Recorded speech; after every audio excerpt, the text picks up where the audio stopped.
네. 오늘 본문의 말씀은 그 순교자들에 대한 말씀입니다. 계시록 14장 13절의 말씀인데요. 순교자들이 참 복되다라는 이제 말씀입니다.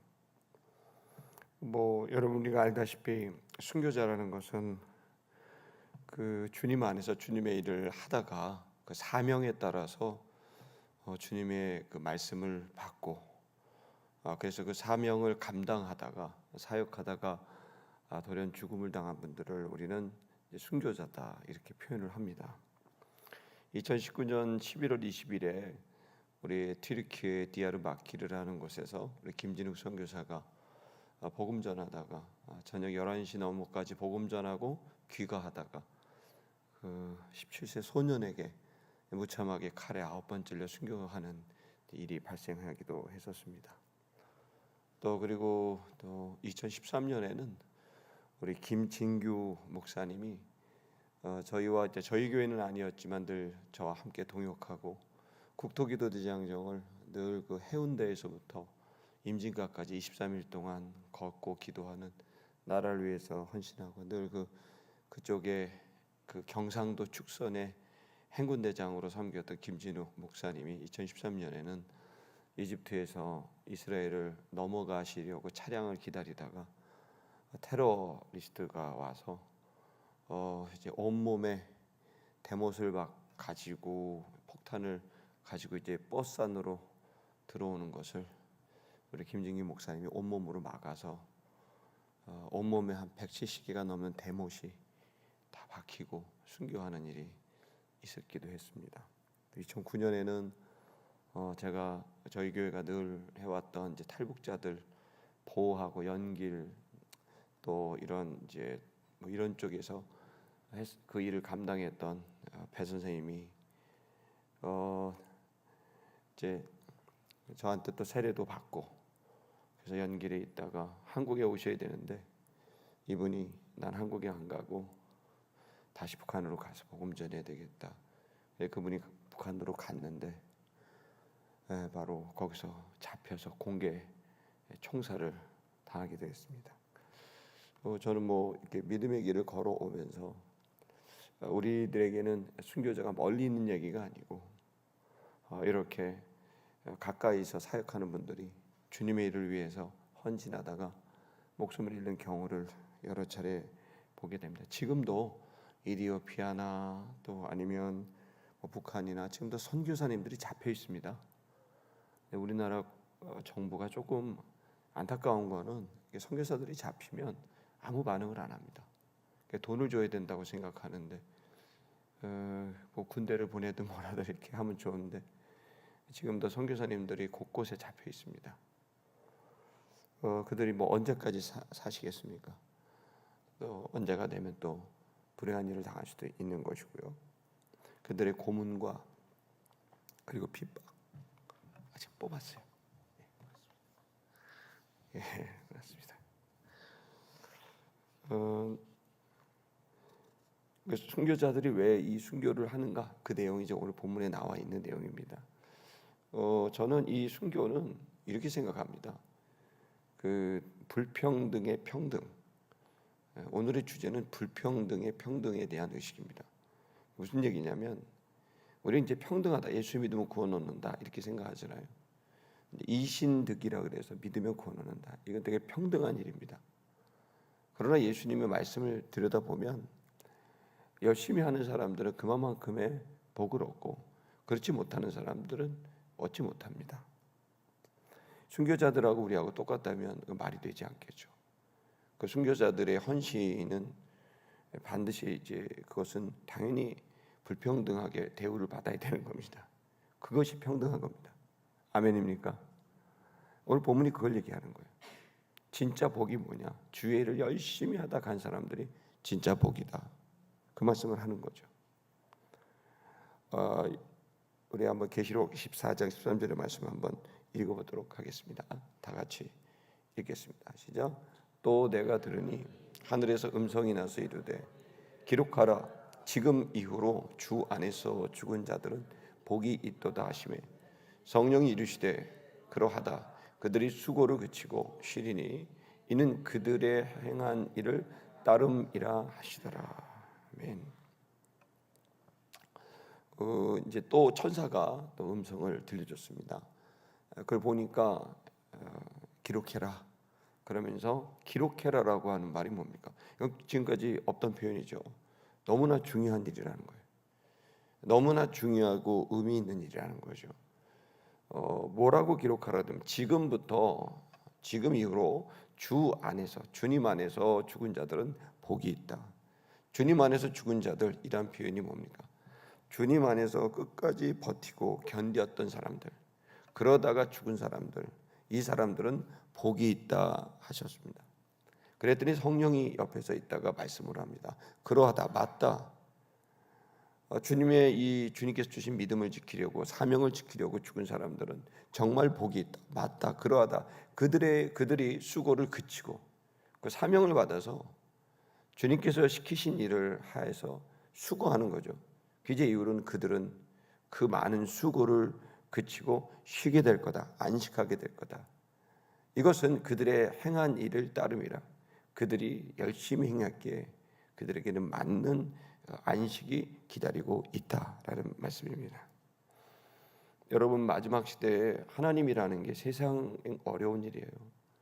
마지막 시대가 되면 세상 일은 내일도 어려워요. 내일도 벅차요. 내 자식 챙기기도 어렵고 부모 챙기기도 어려워요. 어떤 면에서는 버려야 된다는 표현이 맞아요. 자식 버리고 부모 버려야 이 주의 일을 할 수 있다는 게 맞는 표현이에요. 왜냐면 자식들 챙기려고 하다 보니까 맡겨진 영혼들하고 밥 먹어야 되고 챙겨야 돼. 자식들 챙겨서 뭐 장학금 주려고 하다 보니까 내게 맡겨진 영혼들 장학금 줘야 돼. 여러분, 어떤 면에서 이것은 이 마지막 시대 때는 사람들을 바쁘게 만들고 절박하게 만들어서 주의 일 못하게 만들어요.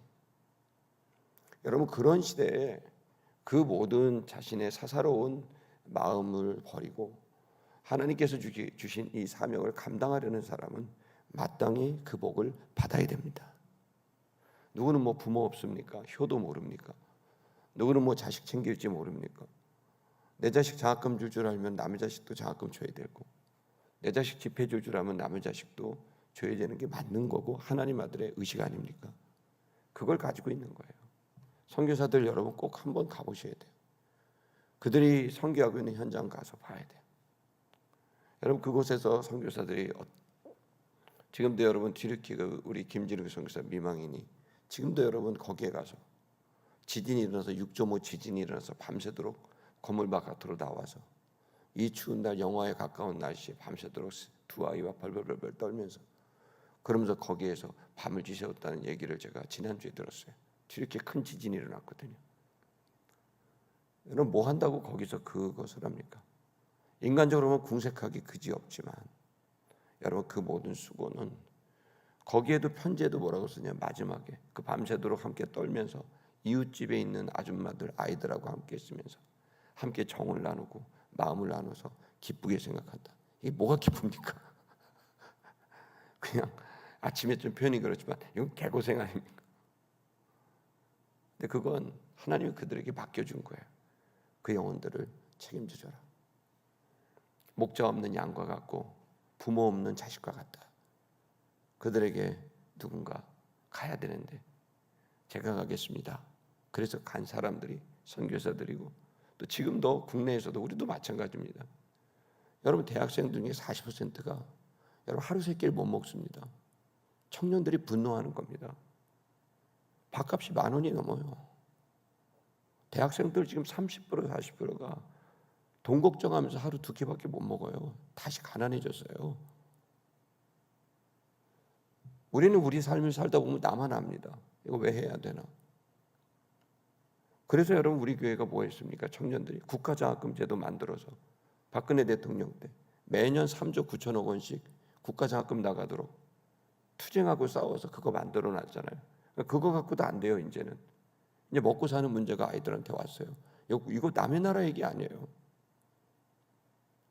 여러분, 이런 현실이 우리 앞에 있는데 어른들은 아무 생각 없어요. 왜? 자기 자식들은 넉넉하거든. 자기 생활은 그렇지 않거든. 그러나 사명을 가진 사람들은 그들을 자식처럼 품고 그들을 위해 헌신하고 있는 수많은 청년 사역자들, 선교단체들 지금도 얼마나 많은지 몰라요. 성도 여러분, 이 아침에 우리는 하나님의 자녀들입니다. 우리의 의식을 넓혀서 대한민국이 무너지고 있습니다. 청년들이 이제 이 나라 떠나겠답니다. 평생 국민연금 넣어봐야 자기들이 50, 60대면 받을 게 없어요. 내가 뭐 하려고 내냐는 거예요. 여러분, 지금 우리들이 어떤 일을 하고 있는지 꿈에도 모릅니다. 이 포퓰리즘 때문에. 이 국민들 표 되는 거 생각하고 분노가 들끓고 있다는 걸 알아야 됩니다. 저는 청년들하고 피부를 같이 하면서 피부를 맞대고 지내면서 편할 날이 없는 거죠. 어떻든 여러분이 성경의 본문에서는 주님 안에서 주님께 주신 사명으로, 그 사명으로 사역을 하고 있는 수많은 사람들, 그러다가 목숨을 잃은 사람들, 그 사람들은 참 복되고 그들의 쉼은 정말 귀한 쉼이다. 여러분, 어떻게 쉼이 똑같을 수 있습니까? 하루 종일 놀다가 밤에 자야지, 그런 사람의 쉼과 죽도록 입에서 단내 나도록 뛰어다가 내가 오늘 잠을 자야지, 그 몇 시간 단잠을 자는 그 사람의 휴식과 어떻게 같을 수가 있습니까? 같을 수 없습니다. 주님의 일도 똑같습니다. 아무 관심 없다가 그냥 자다 천국 가는 것과 내가 천국 가기 전에 정말 내게 주신 사명에 대해서 몸부림치면서 투쟁하듯이 살았던 사람의 쉼과 안식과 어떻게 같을 수가 있습니까? 저는 하나님 나라는 불평등이 평등이 되는 나라라고 생각합니다. 그게 어디 있냐고요? 예수님의 가르침에 계속 있습니다. 누가복음 19장의 말씀을 좀 읽어볼까요? 대표적인 말씀입니다. 누가복음 19장 12절의 말씀입니다. 읽겠습니다. 시작. 이르시되 어떤 귀인이 왕위를 받고 먼 나라로 갈 때, 어떤 귀인이 먼 나라로 이제 갑니다. 13절 시작. 그 종 열을 불러 은화 10문단을 주며 이르되 내가 돌아올 때까지 장사하라 하니라. 은화를 10개를 주고, 그리고 내가 다시 올 때까지 너희들 열심히 수고해라. 그리고 이제 갑니다. 13절 시작. 그런데 그 백성이 그를 미워하여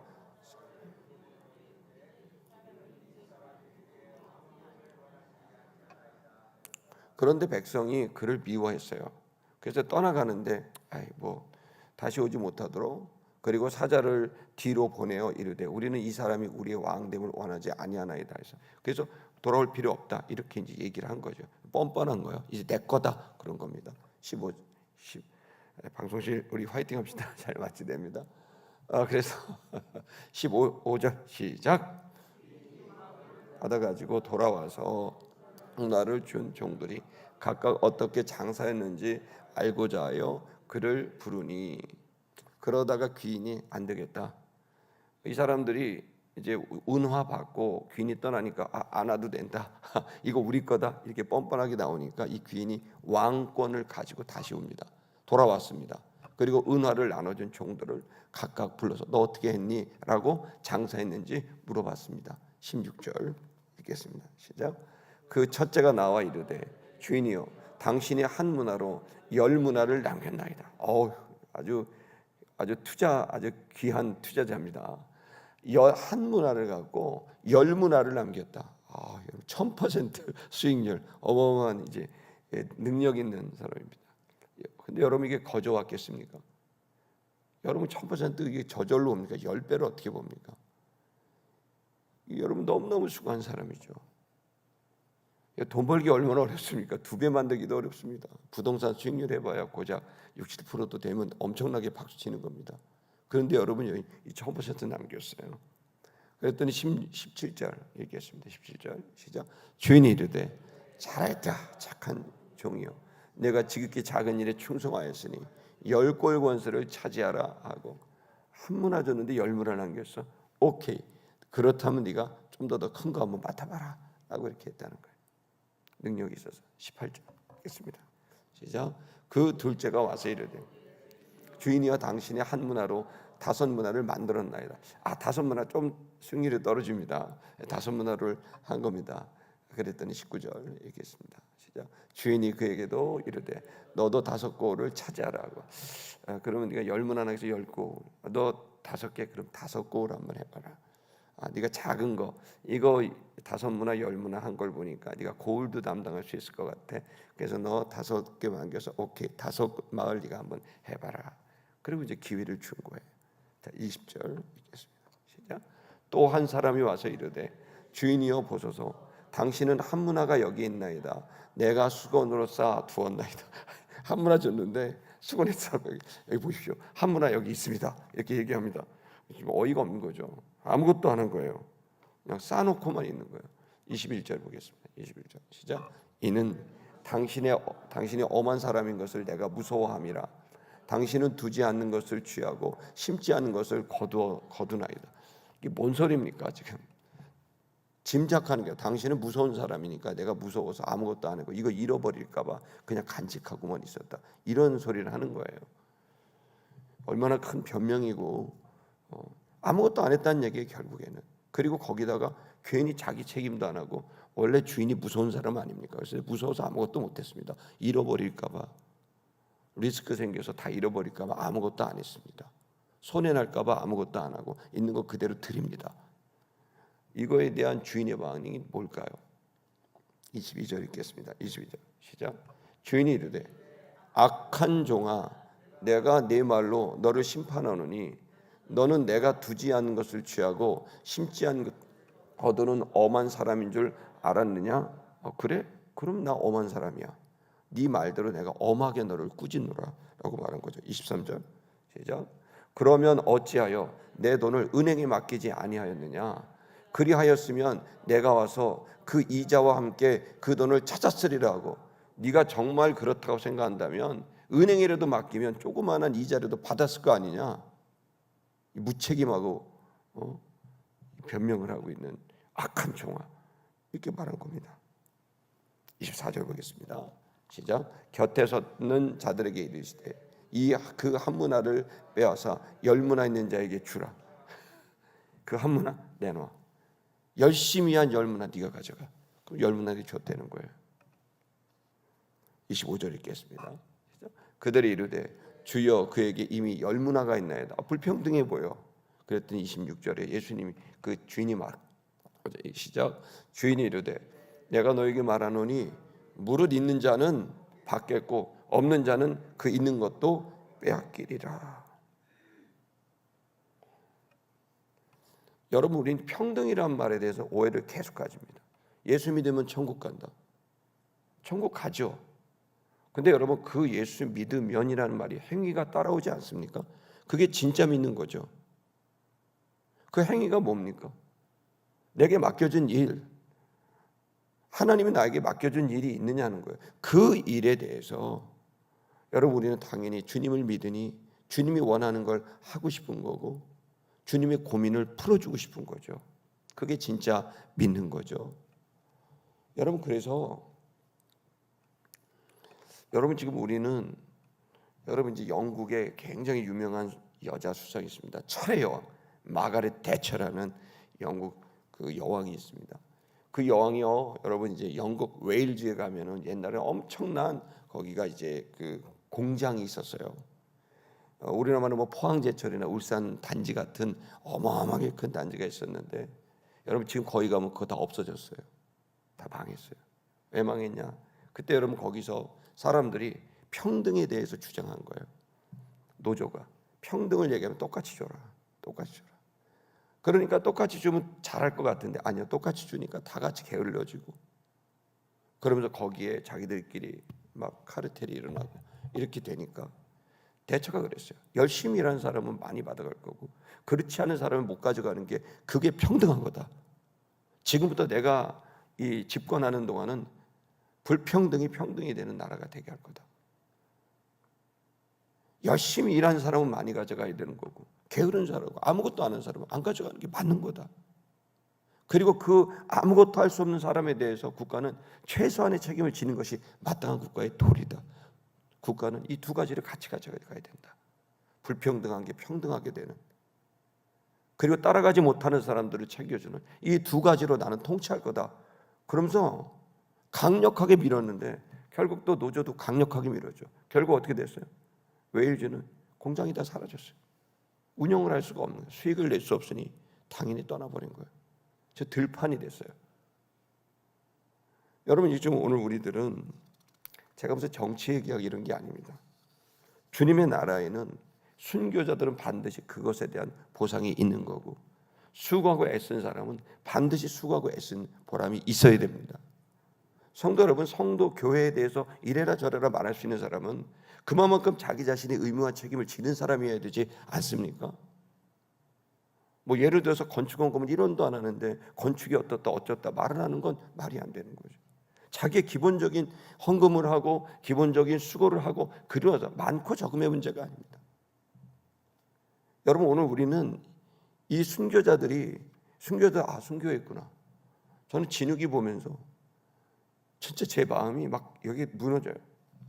그 친구가 왜 거기 가야 될 이유를 아무도 몰라요. 최고의 기타리스트였어요. 홍대에서 제일 유명한 기타리스트였어요. 그냥 돈이 쏟아져 한 번 연주하면 몇백만 원씩 와요. 그러던 그가 주님을 만나고 그리고 그 튀르키에 가서 그냥 아무도 기억하지 않는 죽음을 당해요. 그러나 그 친구가 거기 어떻게 갔고 그래서 얼마나 그 갈등과 고민 속에서도 자기의 주어진 사명을 다했는지 저는 똑똑히 알고 있습니다. 성도 여러분, 우리 순교자를 낳은 귀한 교회입니다. 아멘. 여러분, 이 교회가 이러한 최선을 다하는 주님께서 주시는 사명을 우리 마음에 품고 우리도 사명을 다할 수 있는 열정을 다하는 그런 순교자적 정신을 가진 이런 교회와 신앙생활을 해야 되지 않겠습니까? 예, 그렇습니다. 그러면 손해 아닙니다. 10문화 남겼더니 10골 줬습니다. 괜찮습니다. 동전 10개 남겼더니 10골 권세를 줬습니다. 5 동전 남겼더니 5 고울의 권세를 줬습니다. 성도 여러분, 이 시간 여러분 우리는 그런 의식을 가져야 됩니다. 그냥 이래도 가고 저래도 가고가 아닙니다. 내게 맡겨졌다면 그만큼의 의무와 책임을 다하고 최선을 다하여서 여러분 우리가 10고울 권세를 얻어내는 5고울 권세를 얻어내는 있는 거 뺏기지 마시고 여러분 최선을 다해 여러분 얻어낼 수 있는 저와 여러분 되시기를 주의 이름으로 축복합니다.